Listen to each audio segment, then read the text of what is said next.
TC number 430, 5 seconds. Start. Mr. Vice Chairman, in connection with this controversy, I may mention that I am one of those persons who feel that the present context of conditions in the country is not suitable for the purpose of discussing a constitution amendment bill, which should be given necessary thought in a very calm atmosphere and the democratic norms which are held very high in our mind should be the guiding principles. At the present moment, when the very democratic ideals are being attacked and obstructed from outside, it may perhaps be not possible to consider these matters in a very detached and calm atmosphere. For that purpose, I should have liked if this bill had been postponed or withdrawn from discussion. So, under Article 53 of the Constitution, the President is the executive head of the state, and under Article 74, the Prime Minister is appointed by the President and the Council of Ministers is appointed on the advice of the Prime Minister. In defining the relationship between the President and the Prime Minister and the Council of Ministers, the words used are to aid and advise. I have been of the opinion, having read some of the commentaries about the British Constitution, that the position occupied by the President or the British monarch is more or less the same. It has been the opinion expressed by various jurists not only in this country but outside also. If I had not listened to the speeches, I could have without the least hesitation said that probably the amendment was uncalled for. But having listened to these two speeches, irrespective of the merits to be considered, there seems to be some controversy or at least some difference of opinion in interpreting a particular statute. It has been even told that once a statute is passed by the Parliament or legislature and it is placed in the hands of the lawyers who are to interpret it before courts, the intention of the statute, the purpose with which it is passed is completely forgotten, and in relation to interpretation you find something else interpreted and decided by the courts other than what has been sought to be passed by Parliament or a legislature.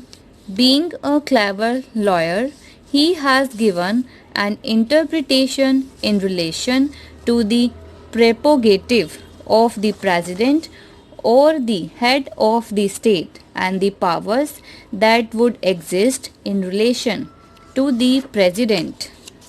Therefore, the concept is divided into prerogatives on the one side and the powers on the other side.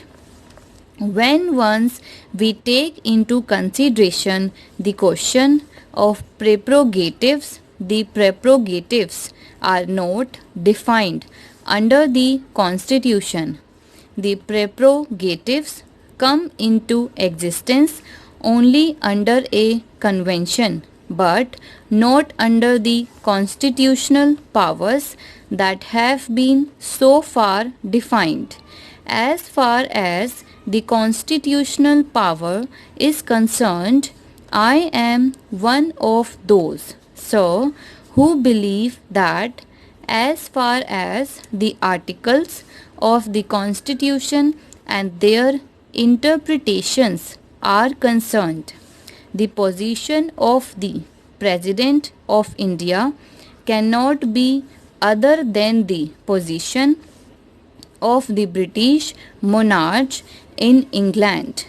Therefore, the opinion of the Council of Ministers is binding on the President as it is binding on the monarch of England. Certain very concrete illustrations have been cited by a number of speakers who have spoken on the subject. Suppose after the general elections, Parliament assembles, then the President is to call somebody from the parties to form the government. In clear cases where a party has got absolute majority, probably it leaves no doubt. But in cases where sometimes the parties are so delicately balanced that the President is not in a position to make out which party has the majority, there would always be members going from one side to the other, changing the fortunes of the party to which they belong. In such cases, what is the role of the President? Is the President to call somebody within his discretion or leave the matter to Parliament itself? The convention, so far known to the constitutional democracy, is that the President or the Governor, by his own subjective opinion on objective considerations, if he came to an opinion that a particular party had majority, used to call the leader of that party and ask him to form the government subject to approval by Parliament later on. If the Parliament has a majority, the government would go on, otherwise, the government would fail. Again, they have raised certain questions about emergency when there is what is called constitutional vacuum in relation to the executive, whether in such cases the President is to act or not. All these, no doubt, are highly debatable points, but normally speaking, as far as interpretation of the Constitution is concerned, it is one of the attributes of law that there must be a certainty in interpretation. Mr. Bhupesh Gupta has raised the question of certainty of interpretation, and I am one with him. Any matter relating to interpretation of law should be referred to the Supreme Court and its ruling should be taken as the correct interpretation.